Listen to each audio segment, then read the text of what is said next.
Uma boa tarde a todos. Para quem não me conhece, meu nome é Glauber. E para quem conhece também, não muda nada, continua tudo igual. Bom, continuando então a falar a respeito das qualidades que a NVT tem. Por que mais uma versão? Talvez essa seja a pergunta. Essa, na verdade, é uma versão a mais para somar junto com aquelas que você já tem em sua casa. E lembrando que as traduções que nós temos, elas não são originais, tá? Não existe uma versão sagrada, uma tradução sagrada. O texto original, aliás, nem os originais nós temos, mas também o que nós temos são cópias de cópias e cópias que muitos se perderam ao longo dos anos. E muitas vezes as pessoas chegam diante de mim nas redes sociais e mandam a seguinte pergunta: qual é o texto mais fiel? Qual é a versão mais fiel da Bíblia? Essa não é uma pergunta fácil de se responder, porque é preciso entender o que a pessoa quer dizer com um texto fiel. Por exemplo, deixa eu usar um exemplo bem bobinho aqui, e eu aprendi já que esses exemplos bobinhos é os que a gente acaba guardando. Então vou me utilizar desse exemplo bem bobinho. Eu estou diante de um japonês, eu preciso de uma tradução agora.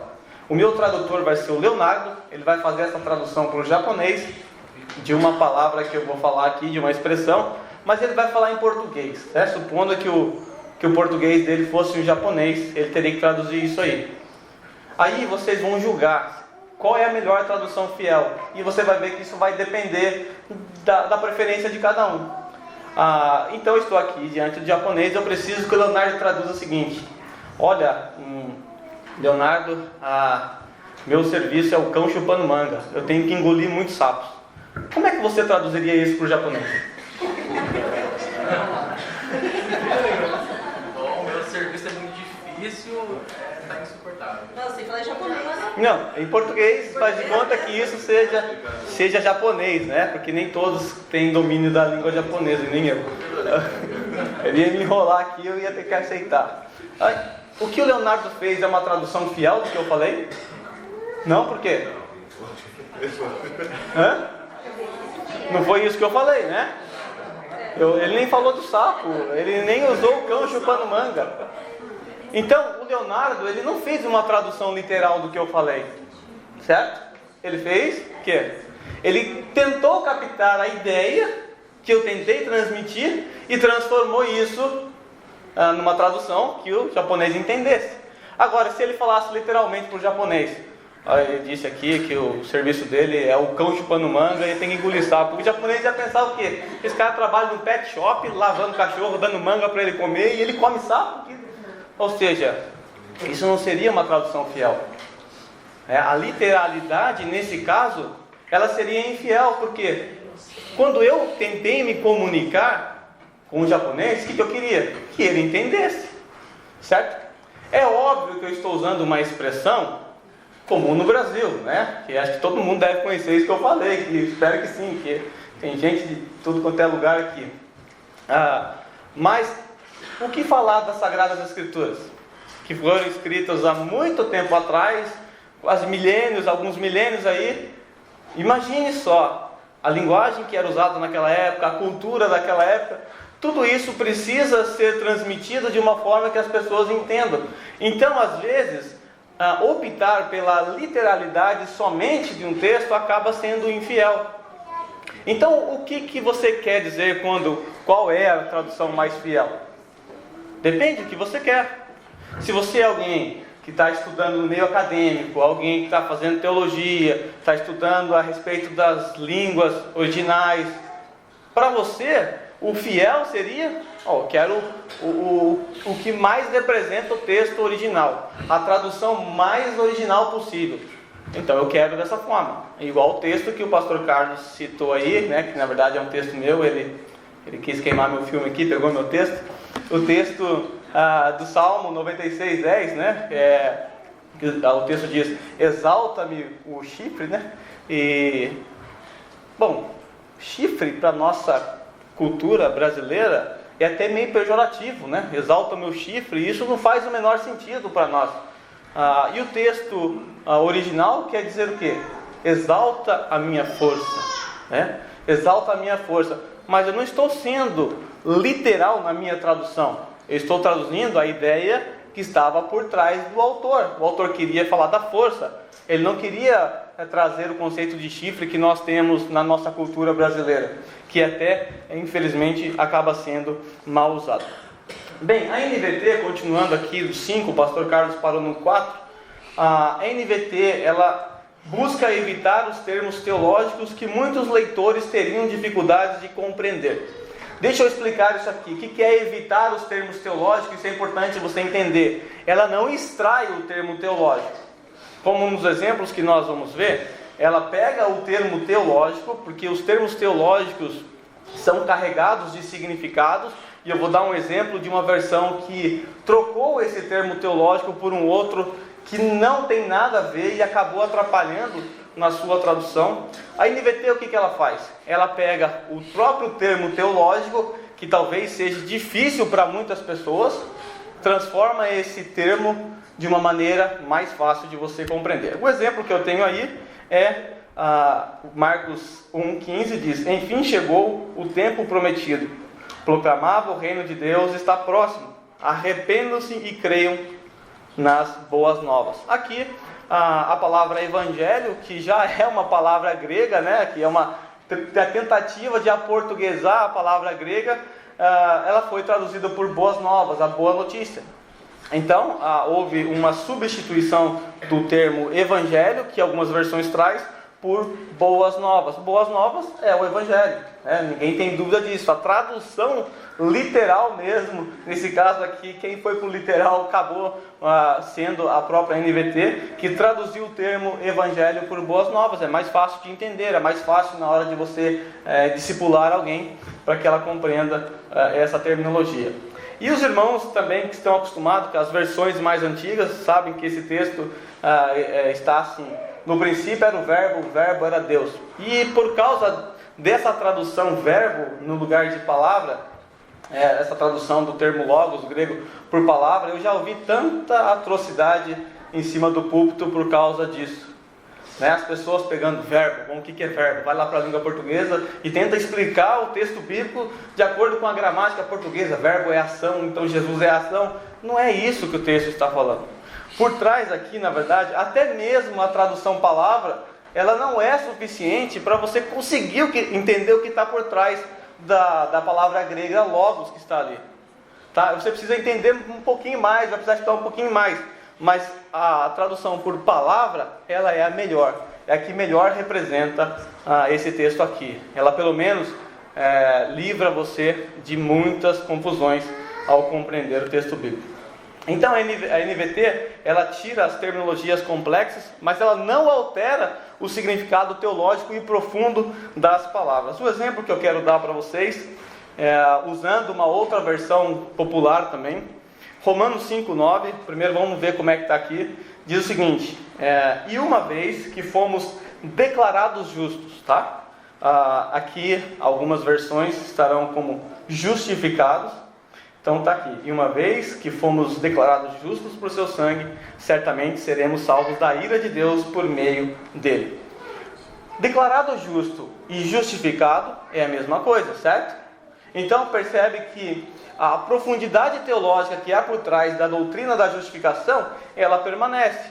Mas o que é mais compreensível? Declarado justo. Isso faz automaticamente você ser remetido para um tribunal. Isso facilita um pouco. O que não podemos fazer, e que nenhum tradutor pode fazer, é, por exemplo, o que foi feito na NTLH desse mesmo texto. Eu vou ler para vocês, desculpe se essa versão é a preferível de alguns aqui, mas ela trocou o termo justificação por: e agora que fomos aceitos por Deus por meio da morte de Cristo na cruz, é mais certo ainda que ficaremos livres por meio dele e do castigo de Deus. Essa é a maneira como a NTLH traduziu. Ela traduziu o termo justificação, um termo teológico carregado de significados, por aceitos. Aceitos não é justificação. ainda que ser aceito é um dos aspectos da justificação, está muito aquém do real significado que está aqui. Então, é bem importante você entender que, apesar da NVT evitar as terminologias, os termos teológicos complicados para muitos, ela mantém ainda a profundidade nos seus significados, diferente de algumas outras versões. Romanos 8:8, mais um exemplo, né? Por isso, aquele que ainda está sob o domínio da natureza humana não pode agradar a Deus. Geralmente traduz-se por carne, né? Aquele que estão sob o domínio da carne, é friboi, né? O que quer dizer essa carne? Eu lembro uma vez que, logo no começo da minha caminhada cristã, fazendo evangelismo na rua, a gente encontrou uma senhora ali, o meu grupinho encontrou uma senhora, e ela começou a falar mal de um pastor que estava em pecado, tal, contou a história dela. E o rapaz que estava evangelizando comigo pegou e falou para essa senhora: esse pastor estava na carne. Ela olhou assim, como assim? Ele era açougueiro? Ela não entendeu o significado dessa expressão. Então, a carne, geralmente, quando ela aparece nos textos bíblicos, está falando a respeito da nossa natureza humana. Como o Carlos disse, a NVT ela é riquíssima em notas de rodapé e é quase que um estudo bíblico, né? É quase que uma bíblia de estudo que você vai carregar. Primeiro, o que ela apresenta? Olha que interessante. Qual é a melhor versão? Qual é a fiel? Respondendo aí para você que fez aquela minha pergunta no Facebook lá. Qual é a tradução mais fiel? Depende. O que você quer? Você quer literal? Você quer a intenção do autor? O que eu recomendo para você? Tenha as duas. Tenha o maior número de versão que você puder. Mas a NVT ela já vai ajudar você em alguns aspectos. Por quê? Ela apresenta para você, numa notinha de rodapé, ali, o texto literal. Olha que legal, você nem precisa correr para outra. Você nem precisa de outro equipamento aqui. Isso aqui já vai te ajudar numa busca rápida. Você está estudando, você não tem tempo, você só está com essa Bíblia no carro, preparando o sermão lá no carro e tal. De repente você precisa consultar o texto no original. Você não tem outra versão. Suponho que ninguém que tem iPhone, né? Aí no Japão não é proibido o iPhone, ninguém tem, mas aí você está com ela na mão. Aí de repente você olha lá o Jó 28:18, você quer saber como é que é isso no original. E está assim: por certo morrerei rodeado por minha família. Pensava depois de uma vida longa e boa. Aí tem um asterísticozinho pequenininho. Lá embaixo na rodapé está lá, em hebraico, esse texto está assim: depois que eu tiver contado os meus dias como areia. Ó, já tem o original e tem já a tradução que tentou trazer para nós a intenção do autor. Mais uma qualidade das notas de rodapé, ela também apresenta as traduções alternativas, né? A Bíblia vem sendo traduzida ao longo dos séculos, né? Traduções e mais traduções são feitas das Sagradas Escrituras. Nós estamos lançando mais uma, né? E não é a última. Daqui a uns 800 anos vão lançar mais uma, né? A NVT, né? Nova. Eles vão lançar outras. Por quê? Porque a língua é dinâmica e as coisas vão mudando. Por exemplo, você não fala vossa mercê, né? Você fala você. Dependendo de onde você é no Brasil, você fala o C, né? Ou você pode pegar para mim, né? Então, a língua ela vai sofrendo alterações e a gente tem que acompanhar isso. Se você chegar, vossa mercê, os jovens nem sabem o que você está falando. O que é isso? É de comer? Então, surgirão traduções, outras traduções. E as que nós temos hoje? Elas são suficientes para nós. E a NVT, ela traz para nós algumas das melhores, pelo menos, traduções alternativas. Ela não é fechada em si, ela apresenta outras também. Salmos 127:2 diz: é inútil trabalhar tanto, desde a madrugada até a tarde da noite, e se preocupar em conseguir alimento, pois Deus cuida dos seus amados enquanto dorme. Por isso que eu gosto de dormir. Outras traduções, aqui eu tenho um asteriscozinho pequenininho aqui: ou dá descanso a seus amados. Essa é uma outra tradução. Isso é interessante, que também pode te ajudar, talvez no seu estudo bíblico ali, você não está entendendo muito, você quer trazer isso para a igreja, e de repente você tem uma outra traduçãozinha aqui que te ajuda um pouquinho mais. Variações textuais, né? Como a gente sabe, são vários textos que são trabalhados numa tradução, e ela apresenta as variações textuais também. Por exemplo, 1 Samuel 25:22, que Deus me castigue severamente. Aí aparece um asteriscozinho, não sei nem se dá para você ver ali. Aqui logo nesse severamente. E agora nós vamos ver a resposta aí embaixo. Conforme a Septuaginta, né? Septuaginta é a versão grega do hebraico, tá? Que o pastor Carlos falou. O hebraico traz que Deus castigue severamente os inimigos de Davi. Então aqui, que Deus me castigue severamente. Opa, tem uma variação textual. Tem um outro texto que tem uma apresentação um pouco diferente disso. É o quê? Que Deus castigue severamente os inimigos de Davi. Então é importante você saber das variantes textuais que temos também. 1 João 5, 7 e 8, ainda trabalhando variação textual. Temos, portanto, 3 testemunhas. Aí aparece um asteriscozinho. Toda vez que você vê esse asterisco, você corre lá para a nota de rodapé, lá no rodapézinho da sua Bíblia. E lá embaixo você vai encontrar alguns poucos manuscritos tardios acrescentam nos céus. Porque você vai ver que algumas versões têm há 3 testemunhas e outros nos céus. O que está acontecendo aqui? Você sabe que trata-se de uma variação textual, né? A gente já vai entender um pouquinho depois como é que funciona isso. Outra coisa que a NVT apresenta nas suas notas de rodapé são as referências cruzadas ou os textos correlatos. De repente você está lendo um texto, ele não está muito claro para você e você vai perceber um asterisco e lá embaixo você vai encontrar a correlação desse texto. Por exemplo, você às vezes está lendo uma profecia lá de Mateus tal, e de repente você vê um asteriscozinho te mandando lá para Isaías, é lá o local onde a profecia foi feita. Isso aqui é uma profecia. Aí você volta lá e você encontra. Ou então, quando você está lendo os evangelhos, por exemplo, também vai apresentar as referências cruzadas dentro dos evangelhos e por toda a Bíblia, de maneira que você não forma uma doutrina em cima de um texto isolado.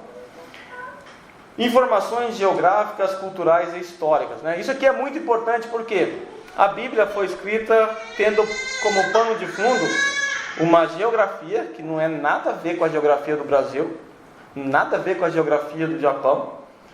Cultura, então, né? Nem que eu diga a diferença para vocês, não dá nem para a gente medir. A gente que veio do Brasil, aqui no Japão, na mesma época já percebe a cultura como é bem discrepante. E a Bíblia também, ela tem um pano de fundo histórico. Uma história acontecia, a gente viu no ano do rei Dário, a história estava acontecendo, Deus não pegou o controle remoto da história, parou e começou a escrever a Bíblia. Ela foi composta dentro de uma história. E então a NVT, nas suas notas de rodapé, já apresenta para você essas informações necessárias. Por exemplo, aqui Atos 28, 11 e 12. 3 meses depois do naufrágio, embarcamos em outro navio, que havia passado o inverno na ilha. Era um navio alexandrino, que tinha na parte da frente a figura dos deuses gêmeos. Aportamos em Siracusa, onde ficamos 3 dias. Dali navegamos até Régio. Bom, o que é isso? Que figura de Deus gêmeos é essa aqui? Alguém sabe? Na notinha de rodapé está lá uma informação histórica para você, uma informação cultural daquele tempo. O que é? Isto é, os deuses romano, Castor e Paulo. Você até sabe o nome deles agora, né? Você nem sabia, agora você até conhece ele, prazer, Yoroshiku aqui. E depois ele apresenta também, aportamos em Siracusa. O que é isso? Onde fica isso? Fica localizado na ilha da Sicília. Se você não sabe o que é Sicília, aí você vai para o mapa. E Régio também, né? Navegamos até Régio, se localizava na extremidade sul da Itália. Então, informação aqui geográfica, histórica, para você enriquecer o seu arcabouço, o seu estudo. Essa parte aqui o pastor Carlos já falou um pouquinho, projeto gráfico, a fonte exclusiva que foi usada por ela, o formato apresentado de maneira que não cansa o leitor, né? A gente não vai ler tudo isso aqui não, é só um exemplo, vocês vão adquirir e depois vocês vão poder ler isso. Agora, aquela questão, né? Por que nós temos tantas versões e algumas são diferentes umas das outras? O que acontece, né? Por que algumas traduzem literalmente, por que outras traduzem a ideia do autor? Nós temos, na verdade, aqui um comparativo das principais versões que nós temos hoje, tá? a RC, a CF, a RH, NVI, NVT, NTLH, NBV e a Bíblia, a mensagem que vocês devem ter ouvido falar. O que nós temos aqui? O que diferencia elas é que, basicamente, o texto base e o método de tradução usado. Esse método de tradução é aquela opção feita na tradução que o Leonardo fez. Você prefere literalmente, quer que eu traduza literal, ou você prefere que eu traduza a intenção do autor? Então nós temos duas expressões para diferenciar aqui essa questão da tradução. Nós temos a equivalência dinâmica e a equivalência formal. A equivalência formal é como se o Leonardo traduzisse literalmente, sem se importar se o japonês está entendendo ou não. Ele que se vire para entender que no Brasil significa outra coisa isso. Então, isso seria a equivalência formal. E a equivalência dinâmica foi a tradução que o Leonardo fez. Ele pegou a ideia que estava por trás, sem ser infiel, ele não inventou nada diferente da minha ideia, era aquilo mesmo que eu queria transmitir, e ele traduziu. E quando nós olhamos a RC e a CF e a RA, elas trabalham com que forma? Método formal. Isso não significa que elas traduzem literalmente todos os textos, porque nem mesmo, apesar de ter essa intenção de usar a equivalência formal, ou seja, traduzir mais próximo do literal, algumas vezes é necessário usar de equivalência dinâmica. Tá? Ela mesma utiliza disso em alguns aspectos, ela não traduz tudo literalmente.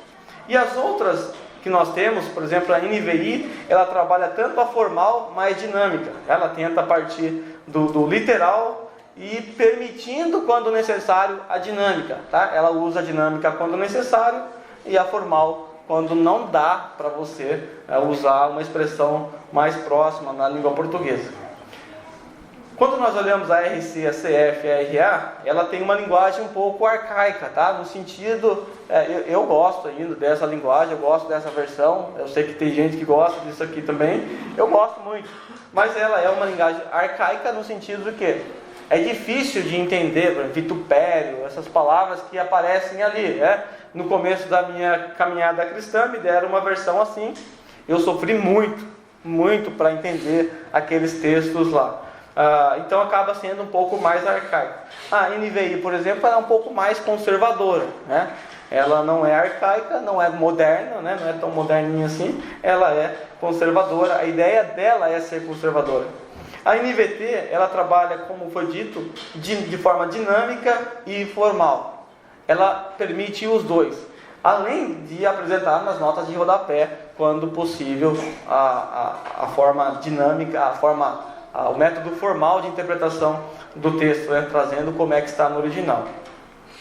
A nova tradução da linguagem de hoje, a NBV, ela trabalha de forma dinâmica somente, ela só trabalha quase que entrando numa paráfrase. Na verdade, quando lançaram a primeira TLH, ela era praticamente uma paráfrase, que recebeu muitas críticas, e eles lançaram então a NT, a nova agora, né, que já tentou sair um pouco dessa ideia apagaram lá.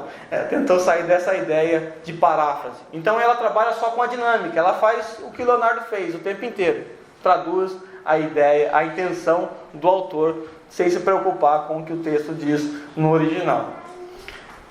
Eu já mostrei um pouco do perigo disso, né? Um dos exemplos, você tem que tomar cuidado, claro. E a mensagem é aquela paráfrase que você lê na sua casa, né? Que você lê no banheiro, né? Você faz a sua devocional, sua meditação, não é aquilo que você leva para o púlpito, não é aquilo que você vai pregar em cima disso, não vai fazer um sermão em cima de uma paráfrase, é lógico.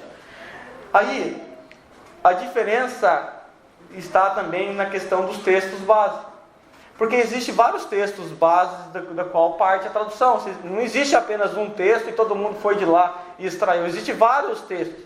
Aí a questão de preferência de qual texto vai se usar para fazer a sua tradução. Aí nós temos aqui os textos massoréticos, que foi um pouco que o pastor Carlos explicou para nós, né? É um texto hebraico da Bíblia, utilizado com a versão universal da Taná, né? Que é usado pelos judeus modernos. E também foi a fonte de tradução do Antigo Testamento da Bíblia dos cristãos. Eles usaram, na sua grande maioria, dessa versão. Inicialmente foram os católicos que usaram essa versão, é claro, não existiam os protestantes, mas depois os protestantes, quando surgiu a Reforma Protestante, eles também se utilizaram dessas versões, né? No século, em torno do século VI, um grupo de competentes escribas judeus, o que eles fizeram? Eles tiveram por missão reunir os textos considerados inspirados por Deus no seu tempo. Então pegaram todos os textos que eles tinham no sexto século, bastante tempo atrás, talvez data de nascimento de alguém aqui, no século VI eles resolveram juntar. Então, no século VI ainda não havia muitos manuscritos descobertos, como a gente viu recentemente no Mar Morto. Uma gama de manuscritos foram encontrados ali, que ajudou muito o desenvolvimento das traduções que nós temos hoje. Então, no século VI, esse grupo tentou reunir os textos inspirados por Deus e compilaram um único escrito. E esse grupo acabou sendo chamado de a Escola de Massorá, né? Eles traduziram a Bíblia tentando comparar com os manuscritos que eles tinham nas mãos. O termo Massorá significa tradição do hebraico, por isso esse nome. E os textos receptos, né, que aparece ali, que a RC e a CF usa, esses receptos recebidos, né, o latim já ajuda a gente a entender um pouco disso. O que é isso aqui? Isso aqui já diz respeito ao Novo Testamento. No século XVI, Erasmo, um homem chamado Erasmo, ele pegou um número limitado de manuscritos que ele tinha na época dele, não tinha muito, então ele pegou o que ele conseguiu, portanto, um número limitado, século XVI, e ele agrupou esses grupos de textos que ele recebeu, por isso textos receptos. Esse texto recepto, na época, serviu de base para as diversas traduções do século XVI até o século XIX, era assim predominante os textos receptos. E foi usado, por exemplo, na Bíblia de Lutero, a Bíblia de King James, né, do Rei Tiago, e para a maioria das traduções do Novo Testamento, inclusive a Almeida, né, que a gente tem com João Ferreira de Almeida, aquele nominho que aparece lá, você está acostumado. Então percebe que nesse tempo aqui, o textos receptos diz respeito a uma quantidade limitada de texto que Erasmo, no século XVI, conseguiu organizar. Com o avanço das descobertas de novos textos, surgiu já uma preferência um pouco diferente. Um outro grupo começou já a preferir o método que é chamado crítico e método eclético. Esses método crítico e eclético, como é que funciona ele? Deixa eu mostrar na prática qual é a ideia, como é que funciona. Método crítico, porque se faz uma crítica aos textos, analisando todos os textos que você tem em mão, e você faz uma análise bem crítica dela. Na prática funciona assim. Se você pegar João 5, do 1 ao 9, você vai perceber, se você comparar as versões, você vai perceber que o versículo 4 está ausente na maioria das versões. Esse texto é aquele do coxo que está lá querendo ser jogado no tanque, né? Ninguém joga ele, coitado, ele consegue ser jogado no tanque, não é curado. Aí o versículo 4 diz o seguinte, que é o versículo que não está na maioria das versões que você tem. Portanto, um anjo descia em certo tempo ao tanque e agitava a água. Então o primeiro que ali descia, depois do movimento das águas, sarava de qualquer enfermidade que tivesse. Aí a pergunta é, o que aconteceu aqui?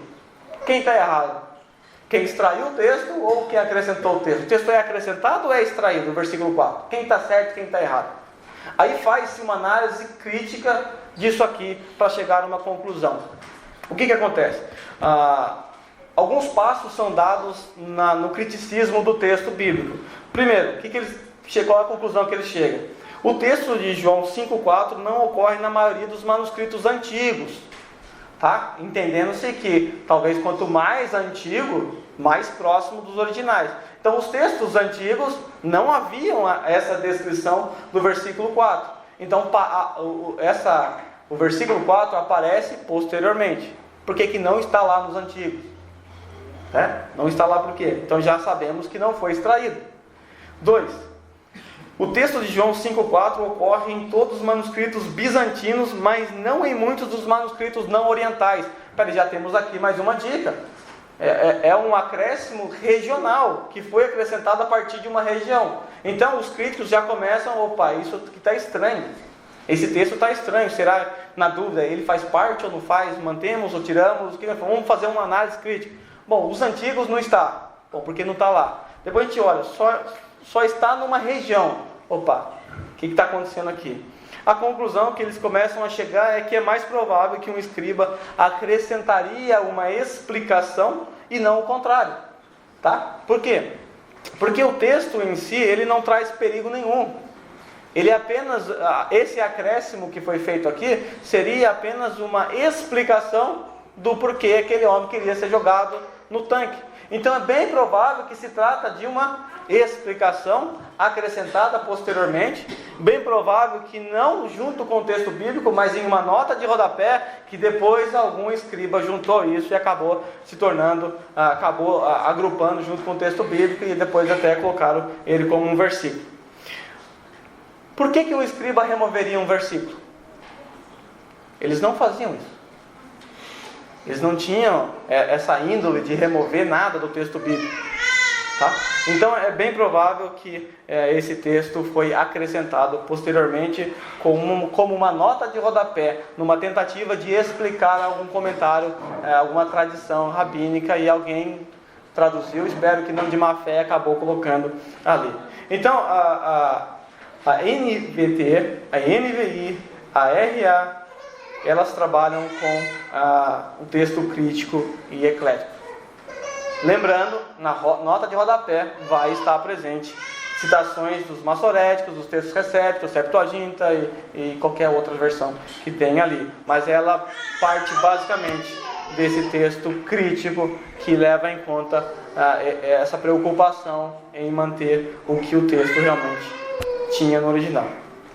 Aí o exemplo de equivalência, que é o texto que eu ia mostrar para vocês, né? Mas tu exaltarás meu chifre.